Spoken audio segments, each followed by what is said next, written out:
Welcome to today's lesson in physics. Today we are discussing AC given to an inductor. An inductor or a solenoid is an electrical component which stores energy in the magnetic field produced by a time varying current which is flowing through it. It consists of a coil of many turns wound over a core. We have learned from Faraday's law of electromagnetic induction that when a time varying current flows through an inductor, a back EMF will be produced in it.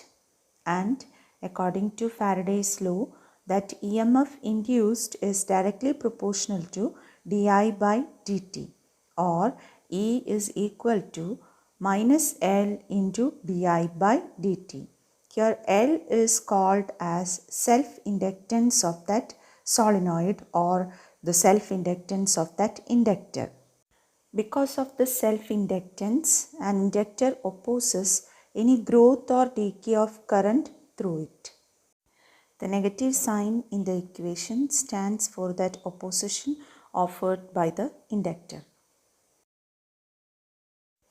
Now let us consider an AC source being connected to an inductor. This inductor is having zero resistance. Such inductors we call them as pure inductor. Pure inductor or the circuit we call as purely inductive circuit. So here we have an AC source voltage V is equal to Vm sin omega t connected to an inductor L. So as per Kirchhoff's loop rule, we know the sum of changes in potential along the loop is equal to 0. That is summation epsilon t is equal to 0. So in this circuit, we know the applied voltage or the source voltage is V is equal to Vm sin omega t, where Vm we call as the amplitude of voltage applied and omega is the angular frequency. The back EMF induced across the inductor is given by minus L into di by dt. Therefore, the expression becomes Vm sin omega t minus L into di by dt is equal to 0 by applying Kirchhoff's loop rule.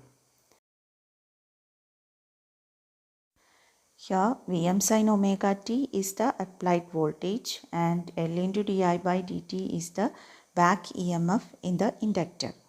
By rearranging this equation, we will get di by dt is equal to Vm sin omega t divided by L. Again, rearranging the equation, di by dt is equal to Vm by L into sin omega t. Now, to get an expression for current, we have to integrate this expression di by dt. In equation 2, di by dt gives the rate of change of current, Vm is the amplitude of voltage and L is the self-inductance and omega stands for angular frequency. Now integrating equation 2 with respect to time, we have integral di by dt into dt is equal to integral Vm by L into sin omega t dt. So it becomes integral di is equal to Vm by L into integral sin omega t dt, which gives the result I is equal to minus Vm cos omega t by omega L plus k, where k is a constant of integration. Here the constant of integration k is equal to 0 since the applied voltage is varying around 0. So current also will be varying around 0. Because of that reason, we can take k to be equal to 0. So we'll get I is equal to minus Vm cos omega t by omega L. And this equation can be rewritten as I is equal to minus Vm by omega L into cos omega t. Now minus cos omega t in the equation can be replaced by sin omega t minus pi by 2. So we will get to the expression I is equal to Vm by omega L into sin omega t minus pi by 2. So this is the expression for current when an AC is given to an inductor.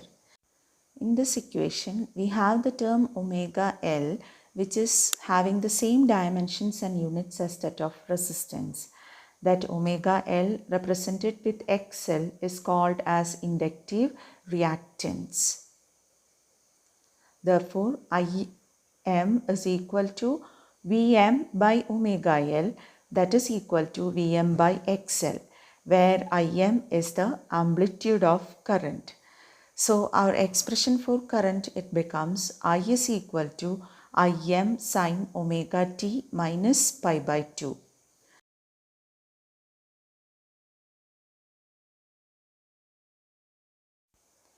Now considering the amplitude of current, we have Im is equal to Vm by omega L, that is Vm by XL, where XL is called as the inductive reactance, which is a term which is similar to the resistance in a DC circuit.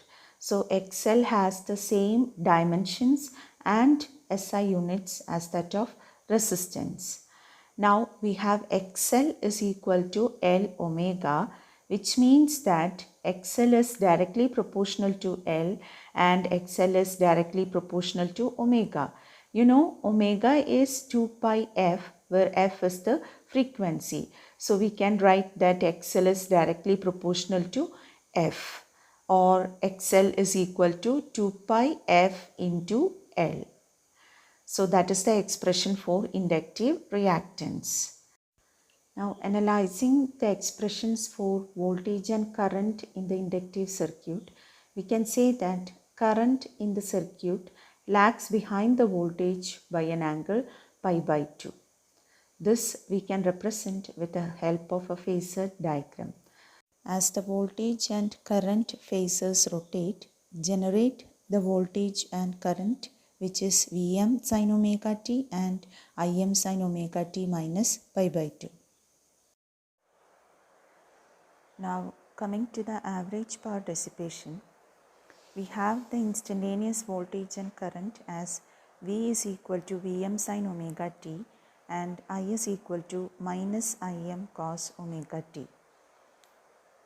Instantaneous power, we have P in is equal to Vi, which is equal to Vm sin omega t into minus Im cos omega t. That is equal to minus Vm Im sin omega t cos omega t. That sin omega t cos omega t can be written as 2 sin omega t cos omega t by 2. So our expression becomes minus Vm Im by 2 sin 2 omega t. Now we know the average power P bar is equal to 1 by T integral 0 to T P in dt. So we have 1 by T integral 0 to T minus Vm Im by 2 sin 2 omega t dt. So minus Vm Im by 2t integral 0 to t sin 2 omega t dt. Now performing integration, we have minus Vm Im by 2t into minus cos 2 omega t by 2 omega between the limits 0 and t. Here integral sin 2 omega t dt is minus cos 2 omega t by 2 omega. Now applying the limits, we get the result to be equal to 0, which means that average power dissipation over a complete cycle is 0. So very important points to conclude. When an AC voltage is applied to an inductor, the current in the circuit lags behind the voltage by an angle pi by 2, and the average power dissipation over a complete cycle is 0. So only this much for today. Thank you.